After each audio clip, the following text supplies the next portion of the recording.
Hello, guys, and welcome to CastCast. I am your host, Cassie Streeter, and today I am going to be doing my predictions for the divisional round of the NFL playoffs. So, starting off, we obviously have in our first game, we have Texans Chiefs. The last time we actually saw Patrick Mahomes throw football was on Christmas, where he gave a mollywhopping to the Steelers, as we all remember, in a very doozy of a game, much like the rest of the holiday games, to be honest with you. So, looking at, this game, we obviously know the Texans were underdogs against the Chargers. They really proved a lot of people wrong. I don't think hardly anybody went with the Texans because of the way they gimped into the offseason and the way that they were losing.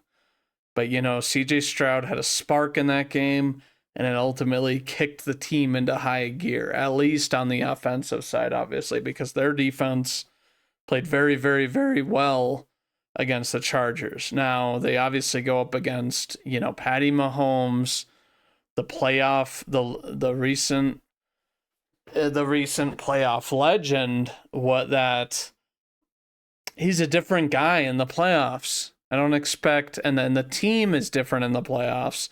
Don't get me wrong, I don't think their defense could play much better going into the playoffs, to be honest with you. I think they could play just as good. I think they could maybe force a few more turnovers and that sort of thing, but this is such a daunting task to go into Arrowhead and take on this team.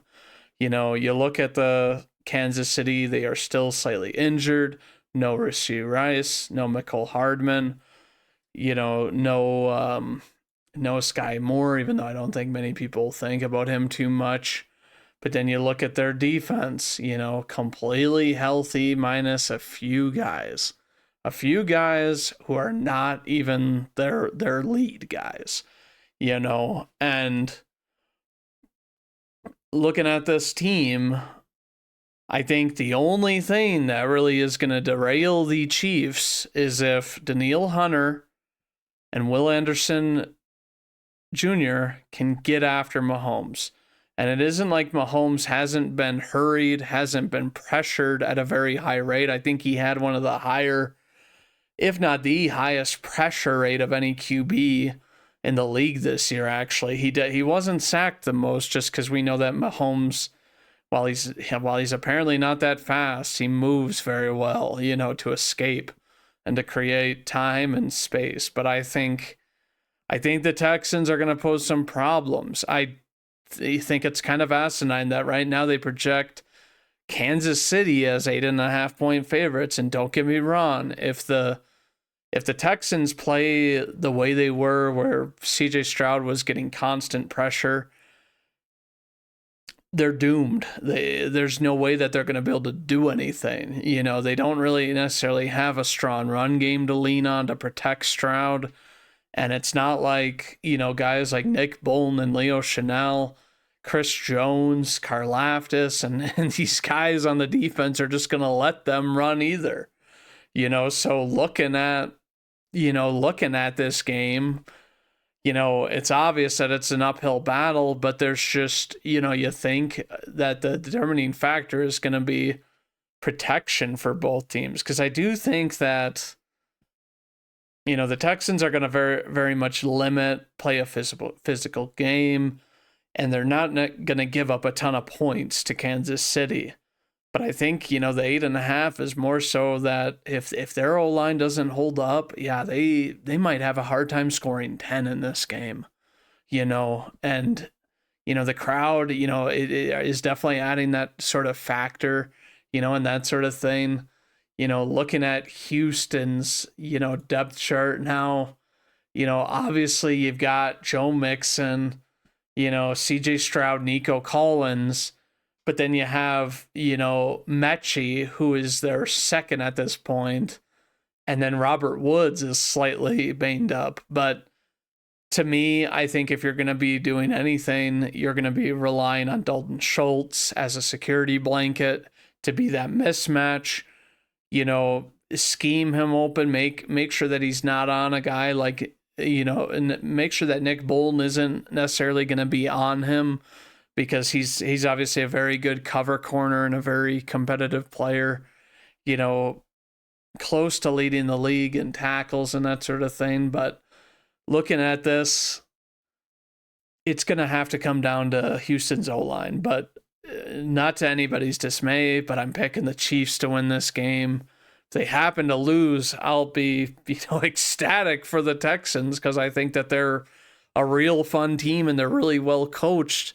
I just think that, with injuries, with them only having one proven big time wide receiver, I think that Spagnuolo is really going to, make it hard for CJ to get it to Nico Collins. And then it's like, can they establish a run game? Who knows?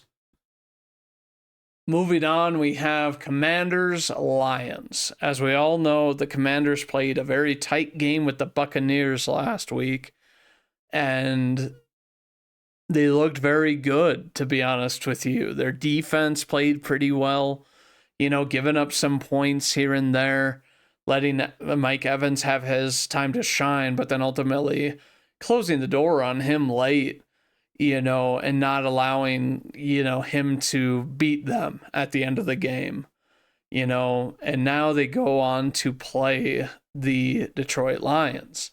So the Lions, as we all know, slightly banged up still. I'm going to check here and I guess see if they have any sort of guys coming back, I guess, that are, I'm assuming, questionable. David Montgomery is off the injury report, so he is coming back, much like they said. That doesn't surprise me. He is a tough cookie, Knuckles is. And then, looking at this high gaining offense, only one lineman, Kevin Zeitler, being questionable. So essentially they're going to have the full offense back together. They obviously, their last game played was against Minnesota, where we all know they really beat Minnesota. And looking at this, they're still without Aleem McNeil, Aiden Hutchinson, even though they say he could come back, which is, would be crazy. He's still out. You do have, I guess Carlton Davis is still on IR. I know they talked about him coming back.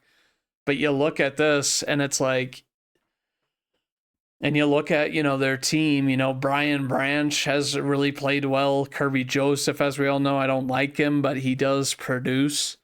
Terrion Arnold, and then, Mela Fanwu and, Amik Robertson. Amik Robertson played very, very well.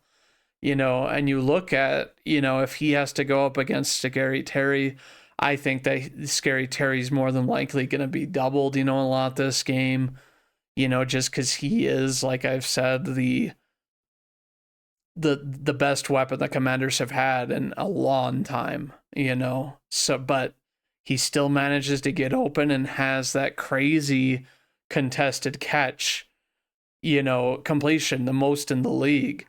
So looking at this, it's almost, a double-edged sword, where it's like, are we going to be able to feed Terry McLaurin and, have him produce at a very high level where he can ultimately be who beats the Lions or keeps us in stride with them. But then you also look at, the defense of the Commanders. They played very well. They defended the run better than I thought they would, because they hadn't been defending the run well. But obviously Quinn, did some good things, really stuck it to Bucky Irving and Rachaad White. And I'm not saying that, they're definitely not as good as, Montgomery and Gibbs, but it's a good sign that you didn't get beat last week on the run, because otherwise that's all the Lions are going to do.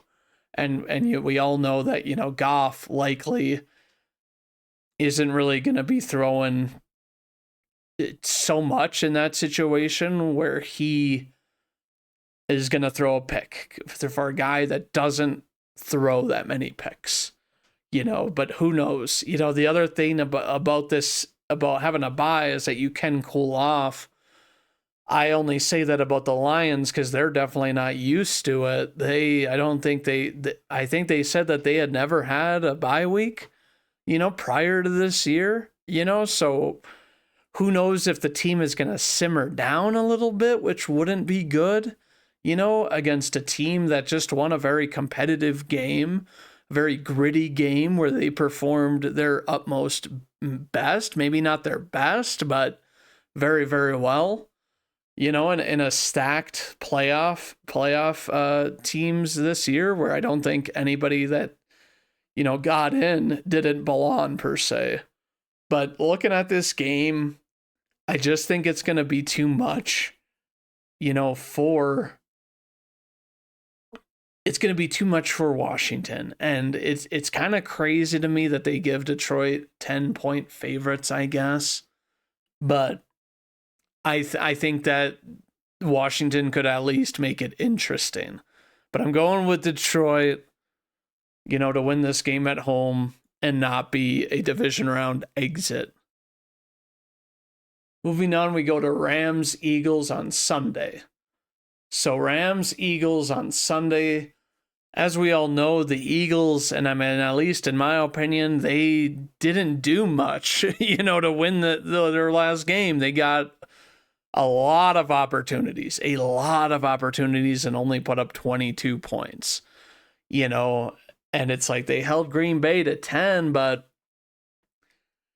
other than the one drive Green Bay had where Jacobs essentially carried them, you'd think that this team would have been able to score more, but the Rams going up against a defense, that was that was proclaimed really good, just seemingly did so much well, and they could not be stopped. There was the occasional where, minimal gain, against the Vikings, but then they were getting gouged. And it's like Stafford, just knows how to pick apart a defense. And I feel like if the Eagles are going to compete, they're really going to have to be a lot more physical from their DBs rather than playing zone. They're going to have to play a bit of man. I just don't see them defending the pass very well with their cover 2 bubble scheme, because that Stafford, the oldest QB in the playoffs, who's won a Super Bowl and is just a precision accurate passer, can just dip and dunk your team as much as he wants until they get into the red zone and go in with one of McVay's, clever plays. And the way that they played, I just worry that, they'll force more pressure, on Hurts than he faced obviously the prior week, where Green Bay, sometimes flushed him out, but there wasn't a lot of sacks to be had. And, the way this Rams team is playing, they look like they're playing for a purpose. I know it's only one game after, these fires had started and that sort of thing, but they look like a team just on a mission. And this is going to be my first upset, of this weekend, is I'm going to pick the Rams to beat Philadelphia, because I think that, they're really going to shut out the noise, and they can expose the Eagles, for their lack of offensive, production, at least in the passing game. But moving on to the final game of the weekend, the biggest game of the weekend, we are talking Bills Ravens. And guess what? They're giving Baltimore the advantage, a 1-point advantage. And obviously, the last time these two teams met, Baltimore did handle the Bills. The Bills just looked out of sorts that game. We all know that it was an anomaly. We all know that the Bills are much, much, much better. We all know that, the Bills, crazy to think that, it's at their house, obviously. having one more win, and they haven't lost at home this year. So looking at this game, I just think that it's a legit toss up, but I'll be real, I'm going with the Ravens. The reason for this being is that Buffalo, to me, it's a cold, cold place, and it's not like they have, a true bruiser hard back. I think that Cook runs hard. I think he's hard to bring down. I think he's slippery, but I don't think he's as bruisery as you would want to go against this Ravens defense. People do say they're still concerned about the Ravens pass defense, which if it does happen to be like that and the weather, isn't, forbidding or anything like that to the passing game, then yeah, maybe they could get exposed. But to me, it is one of those things that you don't ever completely contain the Buffalo Bills. The last team they played, obviously the Broncos, had to have a good defense, and they still went through them. So, you don't completely stop the Buffalo Bills, but I do think the Ravens are a more complete team in terms of their roster. Don't get me wrong, I think the Broncos are on the up and coming and they can only get better, more than likely. But the Ravens, they've been to this dance before. They looked more than ready to play Buffalo, earlier in the season. And this seems to be a season, not to make it seem like other teams draw the destiny of the Ravens, but it seems like there's a lot of teams that just can't get over the hump over certain teams, So to me, it's just like, the Ravens had their number last time. You hardly wonder what they're going to come at after the Buffalo this time, knowing that, hey, it's MVP against MVP, 1A and 1B, type of thing. But it's like, to me, the Ravens, Derrick Henry just runs so well. And the Buffalo Bills just, to me, don't really play the run super, super well against these better guys. And I think it just has to do with the fact that they, play too much nickel. And I don't get me wrong, I love me some good nickel defense, but I don't think that Buffalo's going to be able to contain Henry as much as they would need to win this game. I think they're going to have to play and make Jackson make mistakes, which is not something that I would bet on. And I think, while the Ravens may give up yards and that sort of thing, I think it's going to be tough to score points on their defense. So that's why I'm going with Baltimore. It's kind of just a hunch gut feeling where it's like, oh, we look like we're we're obviously destined to see either the Bills or the Ravens against the Chiefs, likely in the AFC Conference Championship. But it seems like the Ravens have a lot more of a complete team. And last week they didn't even have Zay Flowers. And Zay Flowers is coming back in this game, I'm pretty sure. Let me look at, the depth chart here real quick. And yeah, Zay Flowers is questionable. So yeah, it looks like he's coming back. And it's like, this is a team that has played very, very, very well to me. With Humphrey playing super well. Nate Wiggins has really emerged very well. Kyle Hamilton, obviously very well. And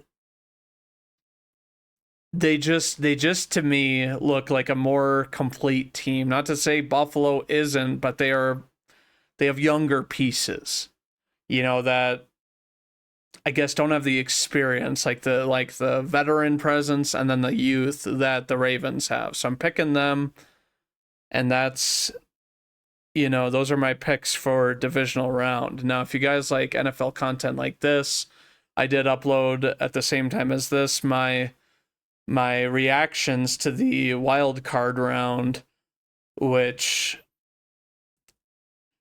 which was an interesting weekend to say the least for many, many teams. But I want to thank you guys all for watching, and as always, go Pack Go.